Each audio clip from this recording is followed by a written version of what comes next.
doing this for EPK, and then we're going to change the tape and do a short thing for ET. Oh, good. I love ET. Okay. Okay. So, ready, guys?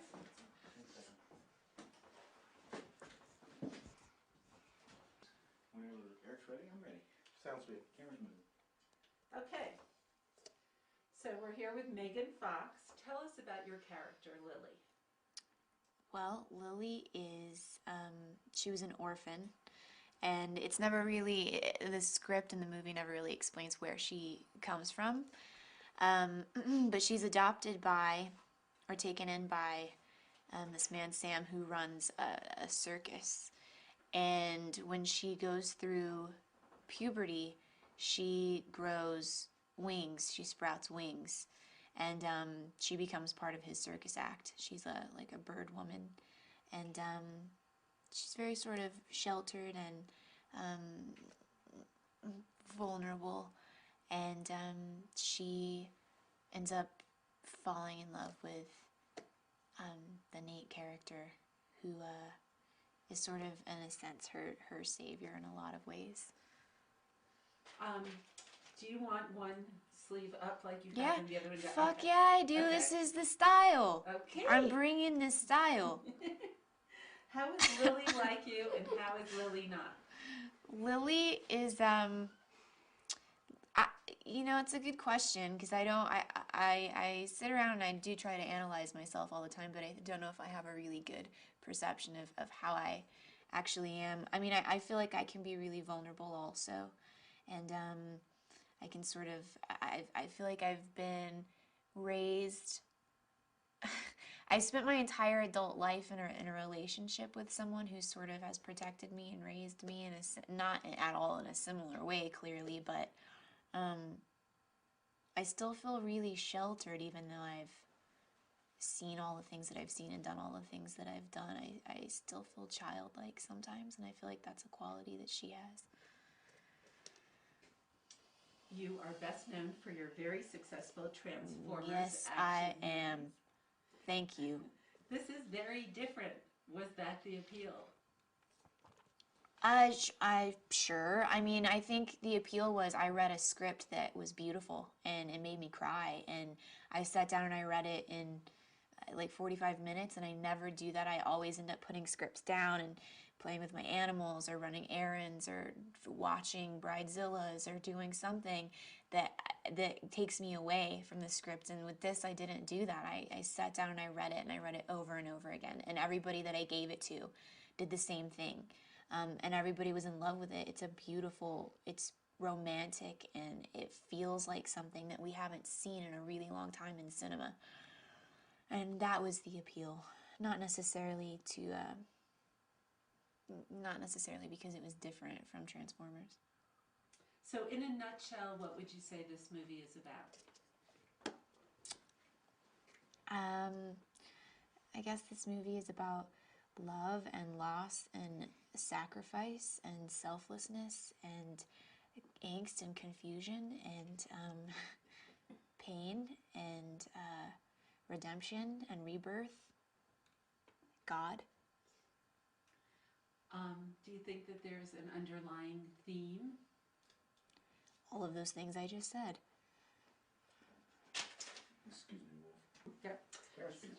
You're playing a girl with wings who has a very human reaction to the wings, doesn't she? I mean, Sure. she's ashamed. Yeah.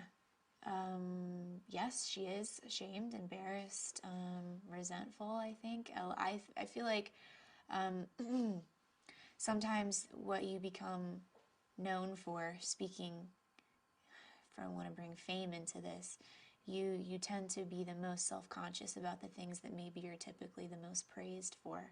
And if she's always been worshipped, or all the attention she's had has been because of her wings, I would imagine that she would be self-conscious of them the way that I am of certain things, the way that people are. What were the wings like? What were they made of? Were they heavy? No, they weren't heavy at all. I mean, there are several different sets of wings. There's a furled wing look, which is It's basically like a nub with a few feathers on it. There's just a basic like foam one that they put under my wardrobe for most of the movie to create a hump in my back. And then there are the full wings that the puppeteers operate, and those are made out of feathers. I mean, I don't know what kind of feathers, if they're real bird feathers. Nobody actually explained that to me, and I didn't ask, but they look to me like hawk feathers. I don't know what they are. What was the hardest part of playing Lily? I think for me, just the hardest part of playing any character is getting past my own nerves and my own self-doubt and committing to it and not being afraid to fail or, do something wrong or not connect, or it's just an actor thing, just being self-conscious or insecure. That's the hardest part about playing any character. Her specifically,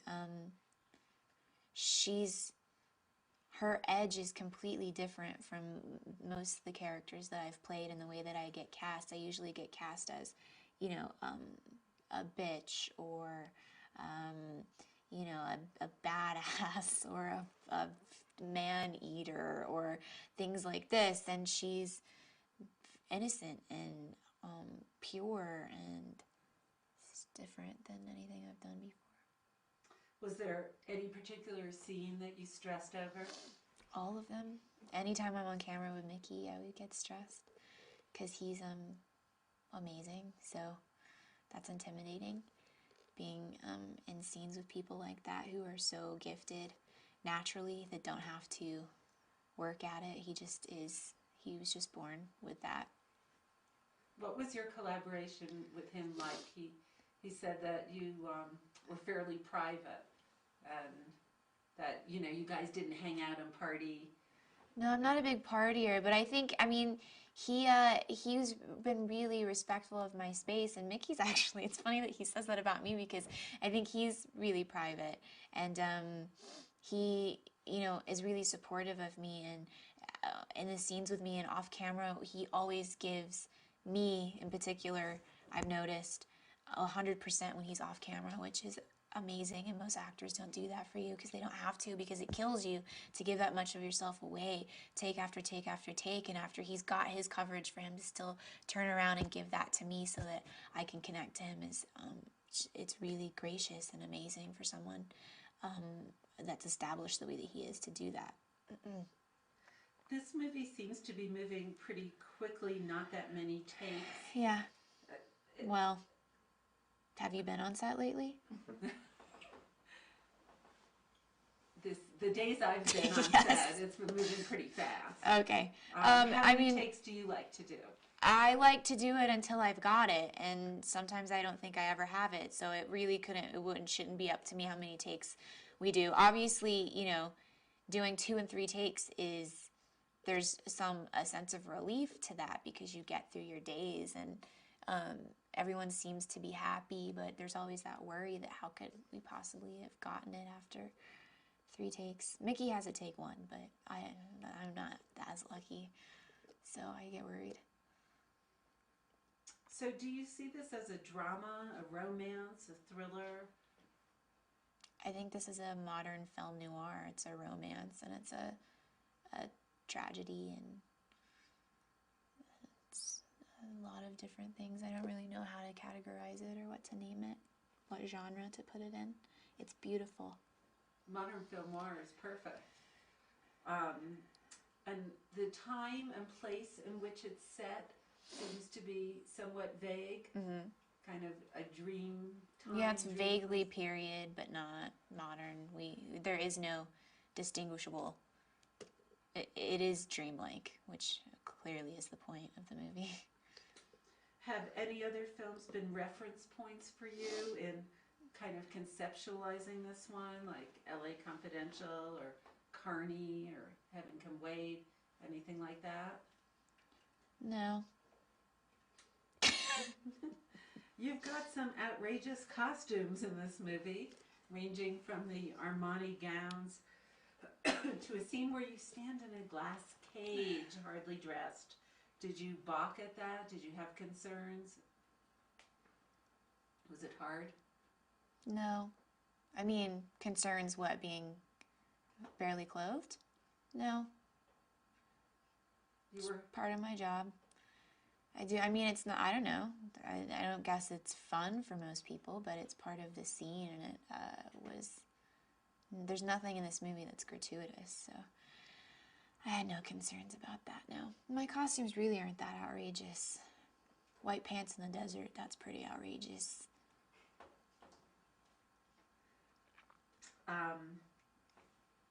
Were you involved in the selection of the costumes at all? Because Armani didn't. They did. They sent you know, a vintage gown for me to wear for the gala scene, which was gorgeous. And I don't know if we actually get to see too much of it in the movie, but they sent that. They designed some lingerie for a scene that I'm doing. I personally am not one of those actors that's really involved in setting their look that needs the makeup to be a certain way or the hair to be a certain way. That's not my profession. I'm not trained, so I don't feel like it's my job to step in and tell people what to do. So I just sort of let them, whatever their vision is for something, I let them take it. Like, the most control I have in something is I'll try on like 4 different pairs of panties, and whichever one looks best on my bummy, that's the one I'm going with. Tell us about the scene you're doing today in the mansion. Well, it's a short scene. It's my last scene of the movie that I'm filming. It's with Bill, and the character of Sam comes in, and he's gonna take me back. He's gonna take me back because I'm this possession for him to have. And Happy, Bill Murray's character, walks in, finds us, becomes unhappy, and shoots Sam. And in the process of the hysteria, I end up getting pistol whipped, and that's really the entirety of the scene. Your character is involved with both Nate, Mickey Rourke's character, and Happy, Bill Murray's character. How did you view her willingness to go be with Happy?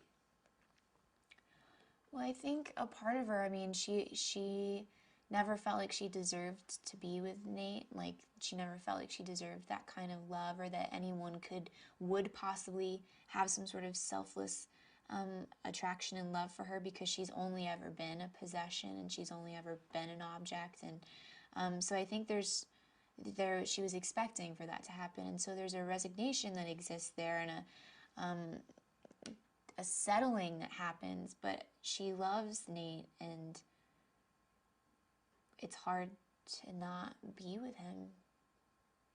I'm gonna cry right now talking about it. It's hard for her to not be with him. So it's your last day. When you look back on the experience of making Passion Play, what are you going to think about? That's a really obscure, broad question for me to try to answer. I don't know. I mean, I think that just the fact that I was lucky enough to be able to work with people like Mickey Rourke and Bill and all the actors in this movie who are so talented is a blessing for me. And I don't know why Mitch had me in mind for this, and why Mitch had faith in me to do this, but I just feel really lucky. And those are just experiences that not everybody gets to have, and that I never thought that I would be able to have. So I'll remember those. Okay, so